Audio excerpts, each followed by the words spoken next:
मिली, ये अच्छा नहीं मिला, वो, अरे ये चीजें तो हम थोड़ा सा प्रयत्न करें मिल जाती हैं, लेकिन जो पाया है वो कितने प्रयत्न करने से पाया होगा। आगे मुझे ऐसा ही पाने के लिए प्रयत्न करना चाहिए। ये छोटी मोटी चीजें पाने का प्रयत्न, फ्लैट पाने का प्रयत्न नहीं करना चाहिए। ये इतना बड़ा फ्लैट जो मिला है जिसमें हम रह रहे हैं, ये छोटा मोटा फ्लैट, ये वाला तो कोई भी कंस्ट्रक्ट कर सकता है। इसको कंस्ट्रक्ट करने के लिए कैसे परिणाम करे होंगे, कैसा कर्म किया होगा, नाम कर्म, जिससे कि ये बना हुआ जिसमें हम रह रहे हैं। फिर इसके रहने के लिए आपने ये बनाया है, अपने रहने के लिए तो ये बनाया है। खिड़की बनाते हैं, खिड़की में कौन से कर्टेन डालना है इसकी तैयारी करते हैं, और ये वाली खिड़की जिसमें से देखते हैं, इसकी कितनी तैयारी करना पड़ी होगी इसके बनाने की, जिससे ठीक ठीक दिखाई पड़े। उसकी जैसे खिड़की बनाने की और दरवाजे से निकलने की कितनी बढ़िया डिजाइन करते हैं, ऐसे ही इसके लिए कितना एफर्ट, ये विचार करना पड़ेगा।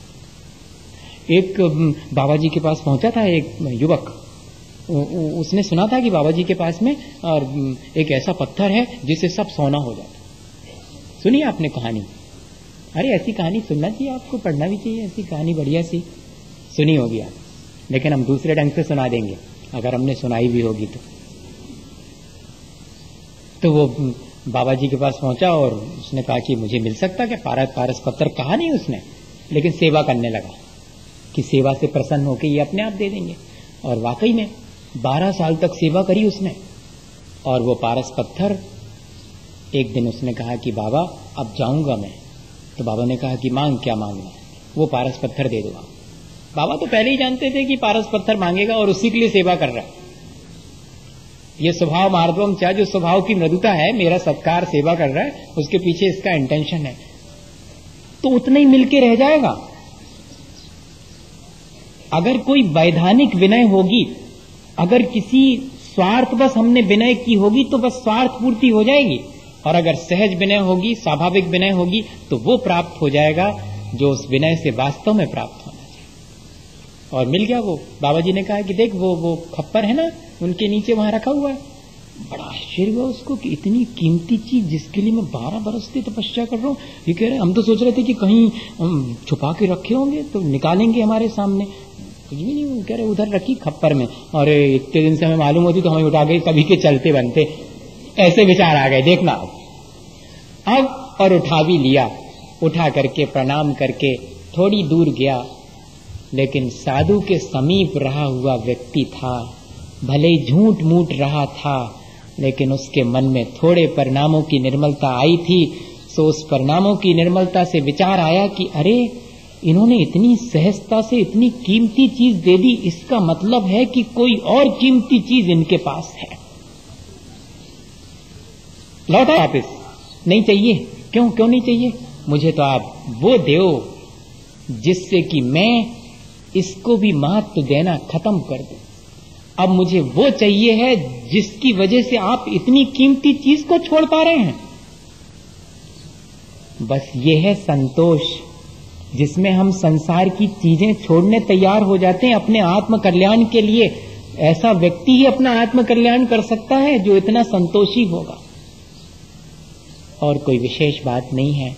हम चाहें तो अपने जीवन में इन सब बातों से शिक्षा लेकर के और अपने जीवन को बहुत अच्छा बना सकते हैं, इसी भावना के साथ कि हम रोज रोज थोड़ी थोड़ी सी बातें करके और बैठ रहे हैं, सीख रहे हैं।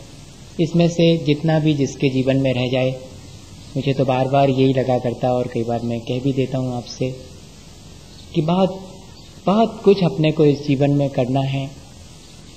आज करें तो अपने को करना है, कल करें तो करना है, इस जीवन में करें तो, अगले जीवन में करें तो, करना अपने को ही है। क्यों ना फिर हम आज ही से शुरू करें, थोड़ा थोड़ा शुरू करें। जितना हमें लगता है कि हम कर सकते हैं उतना करें। कल कर लेंगे ऐसा नहीं सोचें, आज कितना कर पाएंगे ऐसा सोचें।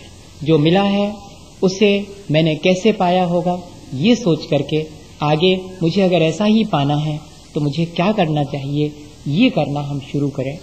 और अपने जीवन में वस्तुओं से ज्यादा महत्व हम अपने आप को दें, चेतना को दें, और जो प्राप्त नहीं है उसको लेकर के चिंतित ना हो, क्योंकि ये संसार की चीजें एक दिन मिलती हैं, एक दिन बिछुड़ जाती हैं।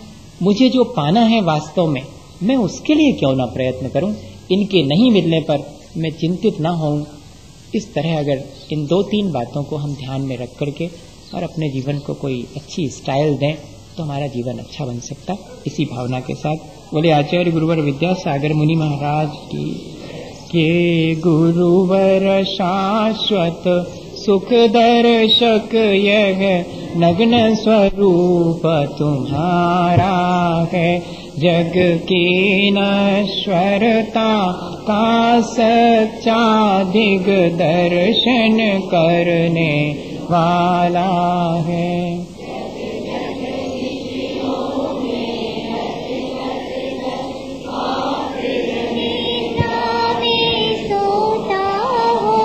अथवा वह शिव के निष्कंटक पथ में विषकंटक बोता हो।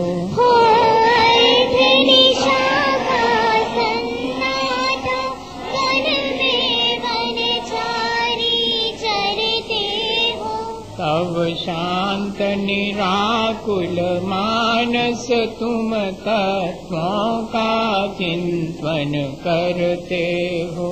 करते तपशैल नदी तट पर तरुतल वर्षा की झड़ियों में। समतारस पान किया करते सुख दुख दोनों की घड़ियों में। अंतर ज्वाला हर दीवानी मानो झड़ती हो फुलझड़ियाँ। भव बंधन तड़ तड़ टूट पड़े खिल जावे अंतर की कलियाँ। तुम सादानी क्या कोई हो जग को दे दी जग की निधियाँ। दिन रात लुटाया करते हो शम सम की अविनश्वर मणियाँ।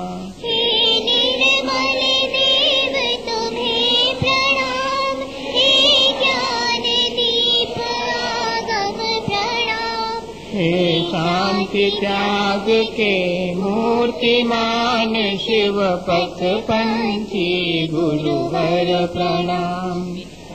विनाश विको ज्ञान के प्रकाश विको आपा भर भास विको मानुषी बखानी है। समुद्र जान वेखो बंध विध भान वेखो सपर पिछान वेखो परम प्रमाणी है। अनुभव पाए वेखो जीव के जताए वेखो बहु न सताए वेखो भव्य आनी है। जहाँ तहाँ तार वेखो पार के उतार वेखो सुख विस्तार वेखो यही जिन वाणी है।